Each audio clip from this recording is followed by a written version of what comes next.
In this paper, we are discussing about hyperspectral image super resolution via deep spatiospectral attention convolutional neural networks. Hyperspectral imaging is a latest analytical technique based on spectroscopy. In the normal multispectral imaging, when we take a pixel, we assign either with the red, green, or blue RGB colors we use. And the spectrum we will get is a discontinued and a discrete spectrum. This is the wavelength and this is the intensity you can observe for a single pixel. Hyperspectral imaging is a latest analytical technique. It is based on the spectroscopy. In the normal multispectral imaging, when we take a pixel, we assign either with the red or green or blue colors, RGB colors. The corresponding spectrum will be like this for one pixel. On one axis, we are taking the wavelength. On another axis, we are taking the intensity. Whereas in hyperspectral imaging, we are representing the same pixel with a continuous spectrum. Means in the normal multispectral imaging, we are limiting it for the RGB colors, whereas we are taking the wide range of area of the spectrum of the light in order to represent this pixel in the hyperspectral imaging.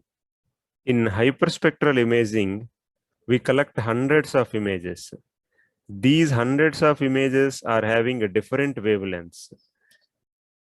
Even though these images are having a different wavelengths, they are considered in the same space area. Means we are taking many number of images, that may be hundreds of number.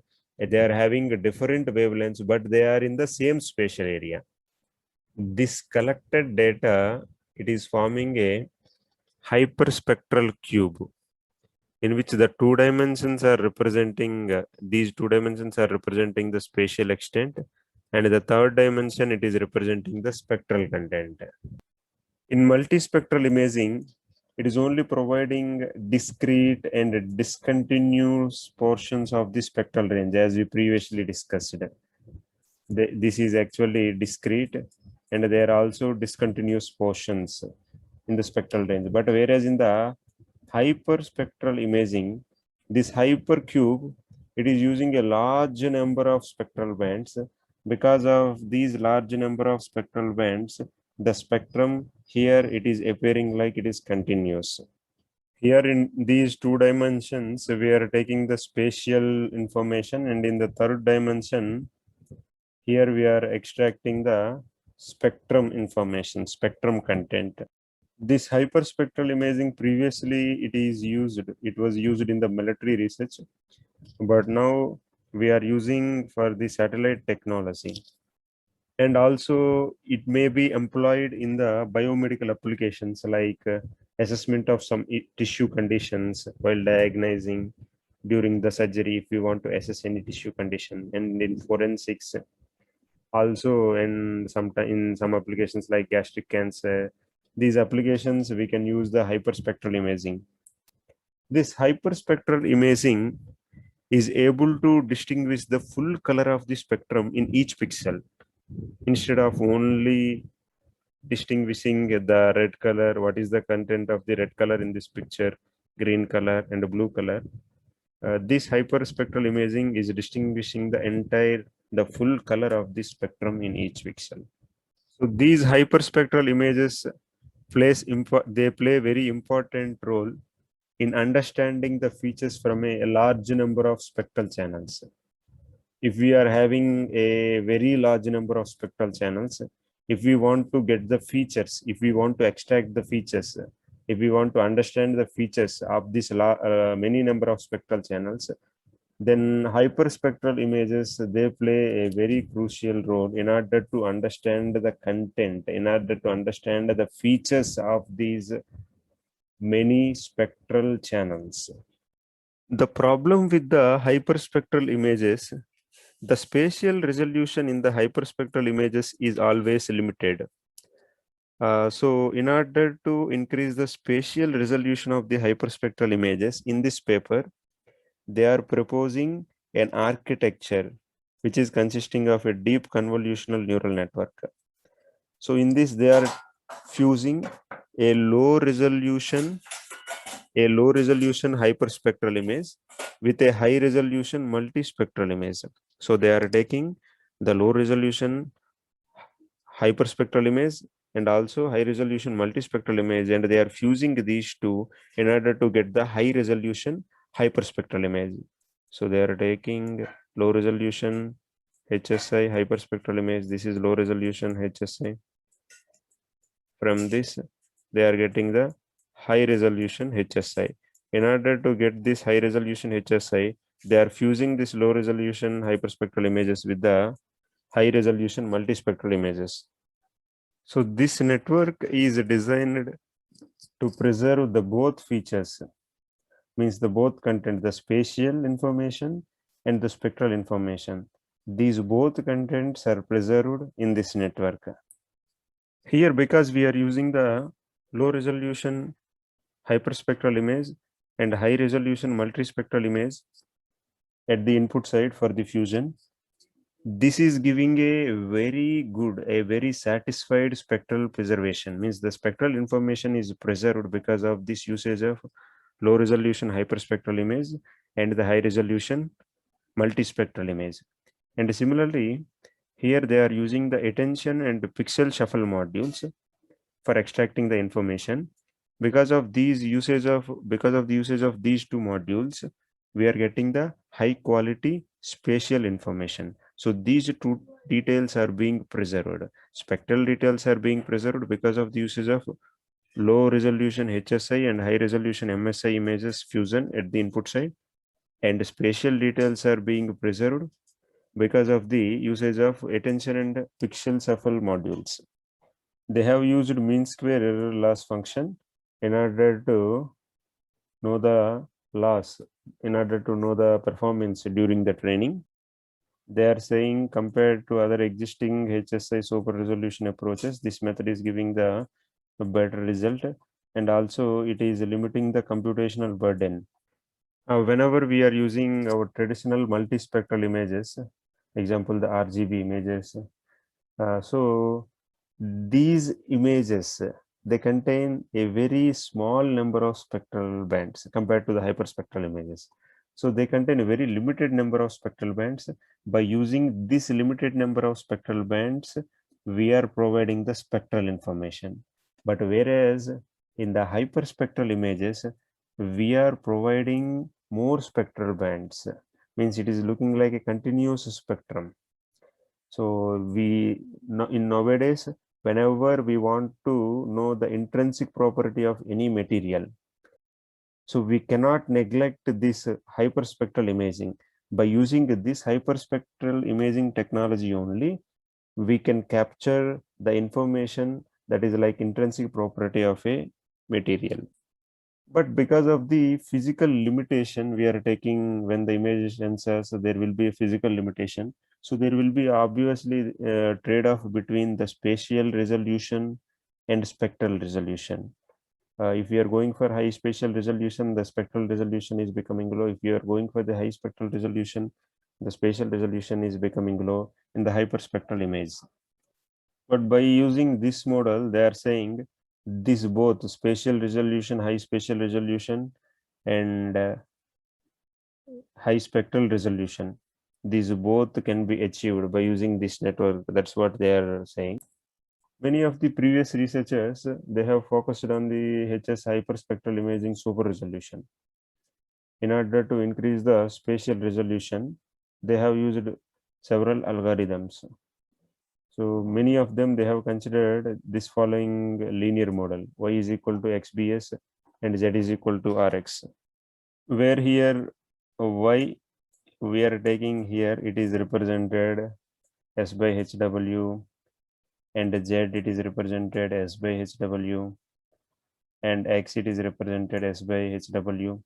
Here they are representing a low resolution hyperspectral image in which this h and this w, they are representing the width and the height of that low resolution hyperspectral image, and the S, it is representing the spectral band number of that low resolution hyperspectral image. Similarly, in this Z, the capital H and capital W, they are representing the height and width of the high resolution multispectral image, and this small s is representing the spectral number of that high resolution multispectral image. This X, it is denoting the high resolution hyperspectral image. H and W represents the height and width, and S represents the spectral band number. This spectral band number, you can observe, this is the same as the low resolution hyperspectral image, where this B is a blur matrix and S denotes the downsampling matrix. This R is representing the spectral response matrix. In this paper, they are representing scalar with the non-bold letters and a matrix with the bold letters, and a tensor they are representing with the calligraph uppercase letters. Recently, convolutional neural networks are being used in order to get the high resolution hyperspectral images. But when we are using the deep learning, we are encountering some problems they are mentioning in this paper. First one is we are using a complex architecture. So this complex architecture is consisting of millions of parameters. Now we have to estimate these millions of parameters. The first challenge they are saying. And the second one is we require a expensive computation to calculate these millions of parameters, and also we require storage. So computation and the storage, they are telling the second problem. And the third problem that we generally call as a overfitting, they are mentioning here data dependent, means the model trained, it may work well for the data set. But if we give a different kind of data set, a new test data set, but for the data set, it may not work well. Even if it is working for a test data set that we have taken, for a new kind of test data set, it might not work. That's what they are mentioning. But in their research in this paper, they are mentioning the network, the architecture they proposed, it is giving better results compared to the existing ones. The architecture they have proposed, they are calling that architecture as HRS net. So they are mentioning this HRS net is consisting two parts. It is decomposed into two parts. One part, it is trying to preserve the spectral information of the high resolution hyperspectral image. For that, they are using the LR hyperspectral image, low resolution hyperspectral image, and they are upsampling it for preserving the spectral information of the high resolution hyperspectral image. And in the another part, they are using convolutional neural network. To train this convolutional neural network, they are using the high resolution multispectral image and low resolution hyperspectral images as inputs. By training the CNN with these both inputs, we are preserving the spatial details of high resolution HSI. So the spectral information is preserved by upsampling the LR HSI, and the spatial information is preserved by taking the inputs, these two, HRMSI and LRHSI as inputs in fusion to the CNN, such that the spatial information is preserved. These are the following contributions they have mentioned. They are saying the proposed HRS net, the proposed HSR net, it is having only a few parameters instead of previously we are having millions of parameters. This is happening because of the fusion of HSI, the low resolution HSI with the high resolution MSI. And they are using channel attention module and space attention modules. Because of the usage of these modules, we are further refining the spectral details and spatial details of high resolution hyperspectral image. This is what we have mentioned.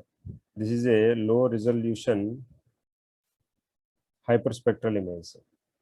This is LR hyperspectral image, where H is representing the height of that image, W is representing width, and S is representing the spectral bands. We are using upsampling. From that upsampling, we are preserving the details related spectral information of the high resolution hyperspectral image. So because of this upsampling process of the low resolution hyperspectral image, the spectral information is preserved here. Now we are thinking about the spatial information. In order to preserve the spatial information, we are taking the high resolution multispectral image. This is high resolution multispectral image, HMSI. We are downsampling it, and after that we are fusing the low resolution hyperspectral image and high resolution multispectral image. With the fusion of these two, and after that we are giving it to a convolutional neural network, you can observe here.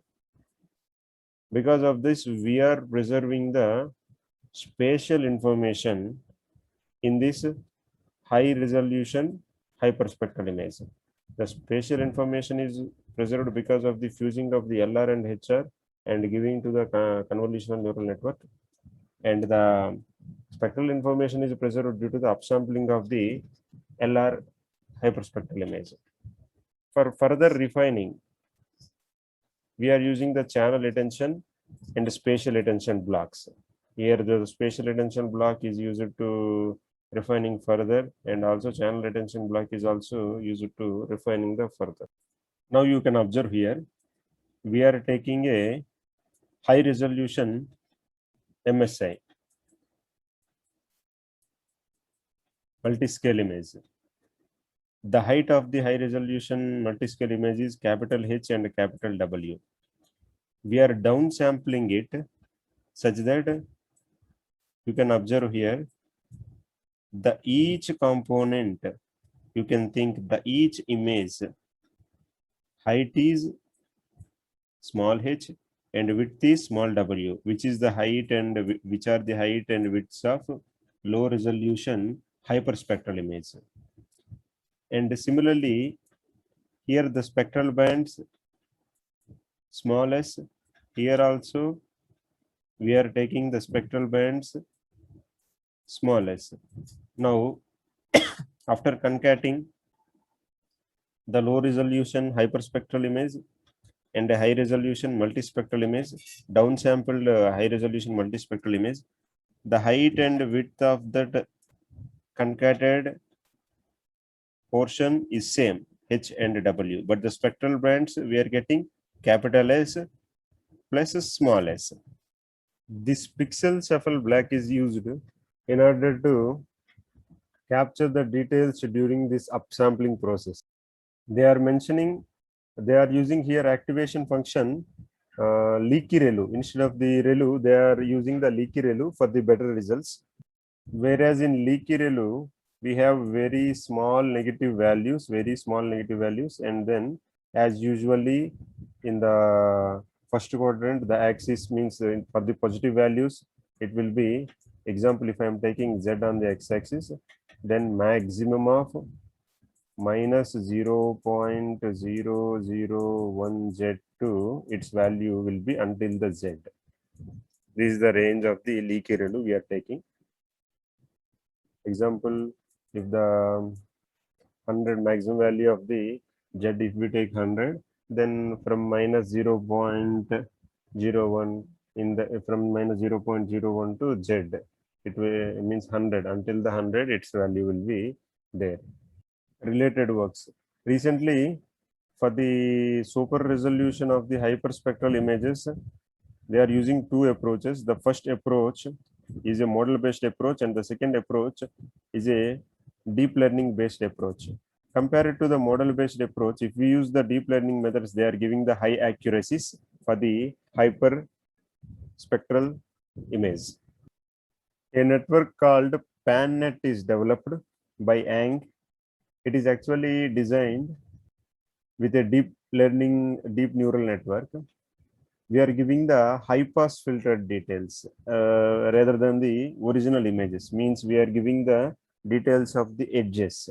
We are not giving the details related to the low pass details, means the background details we are not giving, edges and the whatever the required thing. Example, in a cat image, the required thing is example cat face, that will become the edge. We are giving the edges. Because of this, simultaneously we are preserving the spatial and spectral touches. So spatial preservance, spatial feature and spectral features, spatial and spectral contents are preserved because we are giving the only high pass components. This PANNet is extracting the features from the MSI, multi-scale image, by using the resonant blocks. But one disadvantage is the spatial and spectral characteristics, whatever the contents extracted by these resonant blocks, they are not getting differentiated. Those, so they are saying compared to the existing related works, their proposal model is quite good for preserving the spatial and spectral contents and giving a high resolution hyperspectral image. Now this is what they have proposed HSR net. So now our problem is to get the high resolution hyperspectral image from a low resolution hyperspectral image. And they are also using high resolution multispectral image. By using these two as input, we should get this as an output. For that, here we are taking two regularization terms, whereas lambda1 and lambda2 are called as regularization parameters, and this entire term is called as regularization term.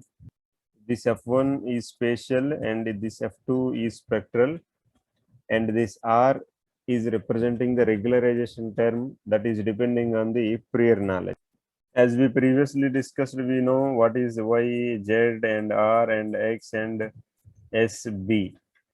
We should get a minimum value of loss in order to get the best resolution, means best predicted output, high resolution output of the hyperspectral image. So now we are trying to estimate our function f by minimizing this expression. If we minimize this expression, for what values of parameters we are minimizing, those parameters can be substituted in the neural network, then we can get the high resolution hyperspectral image. Here we may get what is this f. This mapping function f is nothing but this is our deep convolutional neural network, and we have considered this theta. What is this minimum value of theta? These are the parameters of the deep convolutional neural network. So we are trying to minimize the f value, means we are trying to minimize the loss value L. For a particular theta, we will get the minimum value. We will substitute this theta in the f, means in our convolutional neural network, and we will estimate the high resolution hyperspectral image. So here you can observe they have given channel attention and spatial attention. The blocks description is given here. This is the channel attention and this is the spatial attention. This is channel attention block and this is spatial attention block. Here in this graph, they take two images. One is ground truth of the high resolution hyperspectral image. So in this ground truth, we are giving the original image, means this is the high resolution means this is the super resolution of the hyperspectral image I am expecting. That a ground truth is mentioned in this red color. Now we are giving the pixels values on the y-axis, whereas we are taking the low resolution image and this low resolution image is upsampled, and the upsampled version is given here. You can observe almost these two images are looking similar. So in order to get the spectral preservance, means in order to save the spectral content from the low resolution image, if we upsample, simply it can preserve the spectral content. That's why here you can observe we are taking the low resolution image and then we are upsampling. Then we are finally getting the upsampled one, which is preserving the spectral content in the final high resolution hyperspectral image. Still, if we want the fine spectral content, then we are using channel attention black. So this is having the spectral content. In order to get the fine spectral content, we are using this channel attention black. Now we are actually not giving these two images directly for the concatenation. The low resolution hyperspectral image and the high resolution multispectral image. First, we are downsampling the multispectral image to the same size of the low resolution hyperspectral image. In order to get the same size, we are using a downsampling factor 4, and we are using a kernel for the downsampling 6 by 6 size. After downsampling, we are getting the same size as low resolution hyperspectral image. Now we are concatenating. After concatenation, we are getting the low resolution image height and width, means low resolution hyperspectral image height and width. Now by using the pixel shuffle, we are upsampling it by a factor 4 in order to get the height and width of this multispectral image, high resolution multispectral image. Now this is having same size capital H by capital W, and the spectral contents we are using capital S plus small s.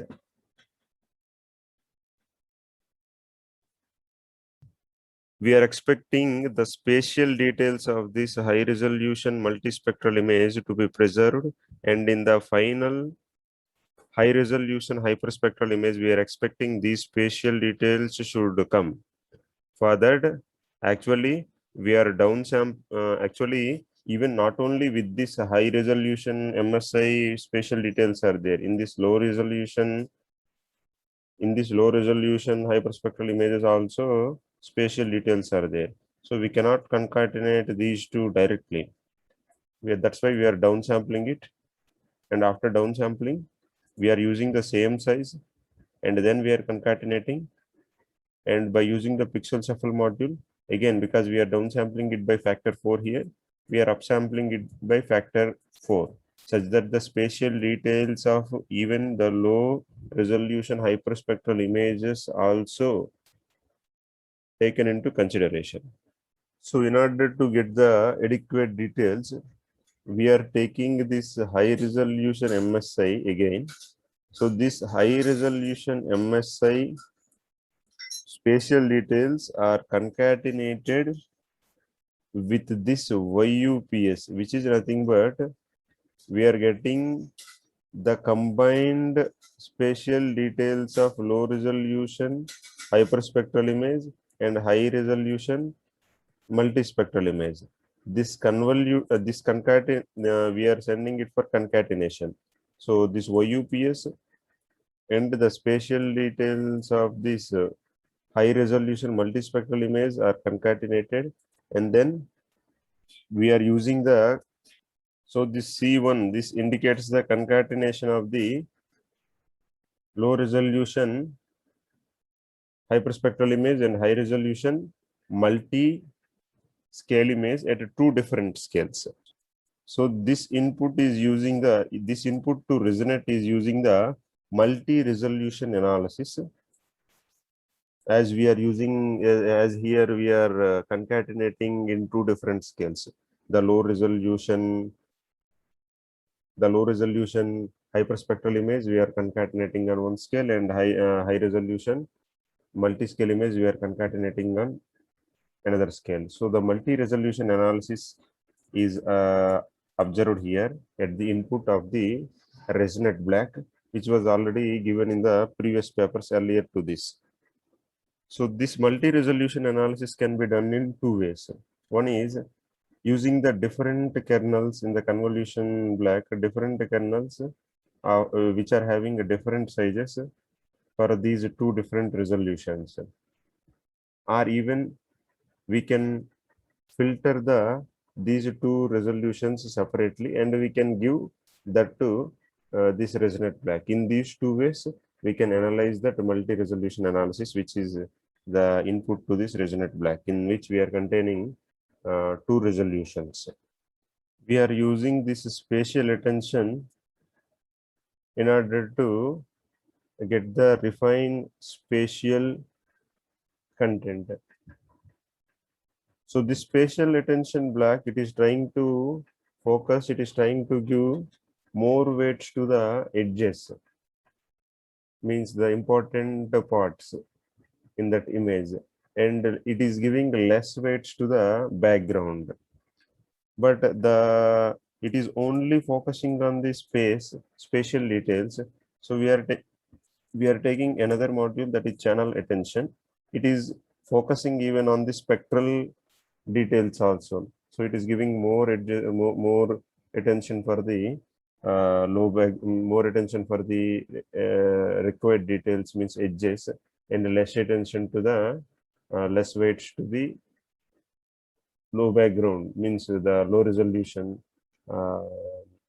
unrequired data. This is the spatial weight map. You can observe here.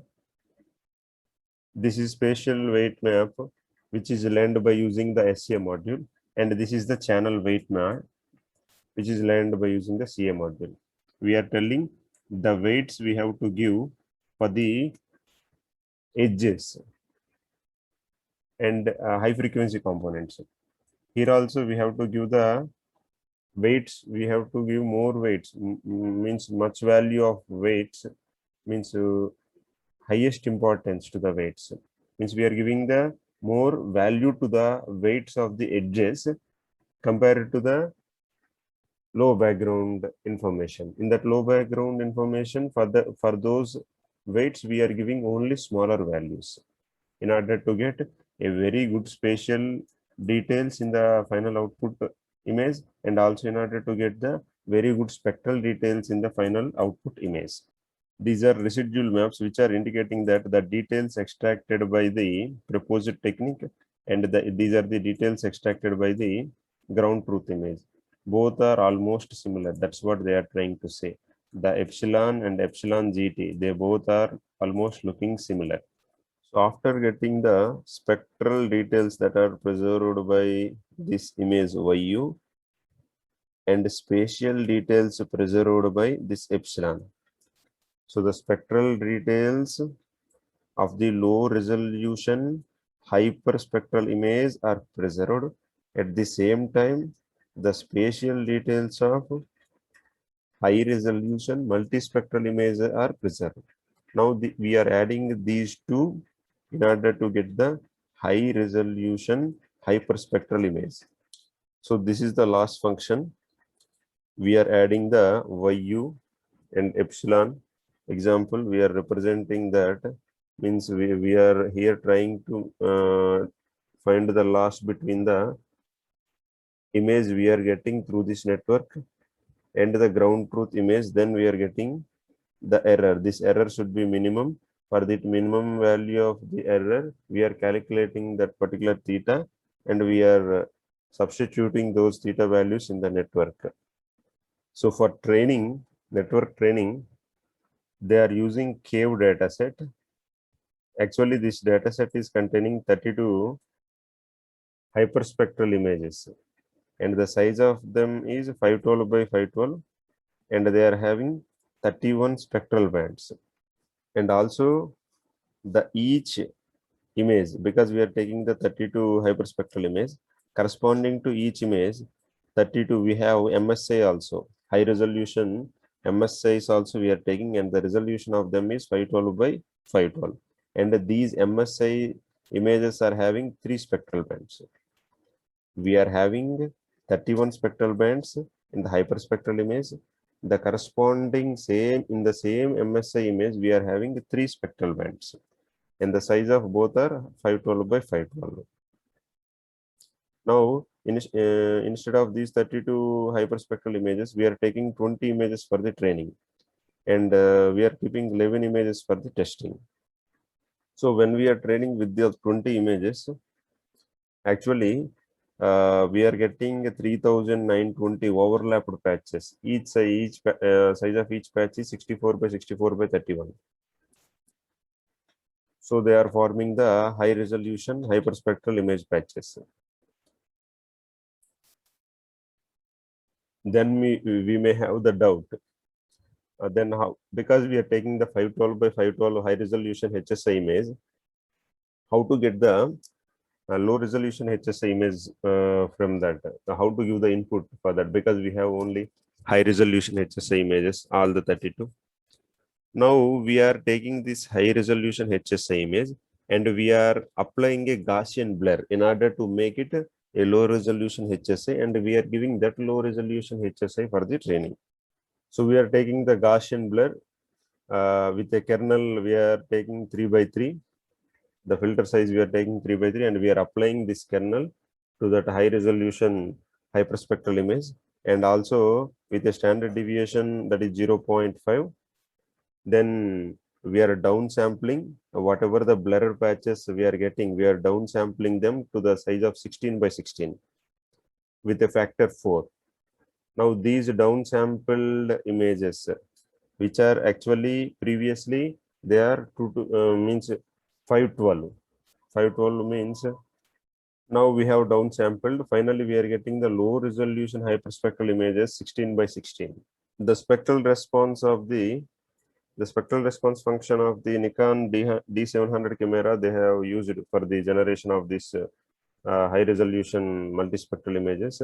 They are using the same spectral response function for the validation. These are the 11 testing images they are giving here. They are having the size 512 by 512, but we are from these are high resolution images example. Now we are making them as a 16 by 16 low resolution hyperspectral images. After making them low resolution hyperspectral images, we are sending them for testing in order to know what is the value of the how much error we are getting. And this is the training error and validation error. We have considered a mean square error with the number of epochs. You can observe the training and validation error is almost less with the increment of the epochs, and they are close to each other, means it is indicating that there is no overfitting problem here. Now training platforms and the parameters they have set. The proposed network they have trained on Python 3.7.4 with the TensorFlow. That is the version of the TensorFlow is 1.14, and they have used the Windows operating system with NVIDIA GPU. Adam optimizer they have used. Learning rate they have considered. This is the learning rate in order to minimize the loss function. The alpha value they have considered this one alpha, and the epochs they are considered 75 epochs. They have used resonant black, and they are saying this resonant architecture is very crucial. That's why they are using 6 resonant blacks, and each resonant black is having 2 layers and 64 filters with the size 3 by 3. We can see that in the diagram. They are saying this is the resonant black. In this resonant black, they are taking 2 layers with 64 filters of size 3 by 3. Activation function leaky relu they are using. Like this, they are taking the 6 resonant blacks. Now we are discussing about the implementation results. They have used different methods, and they are saying their proposed HSR net is giving the better PSNR, and you can observe the self-similarity index measurement. This is giving the spectral angle mapper, better spectral angle mapper, and ERGAS, error relative. This is ERGAS, error relative global adimensional desynthesis.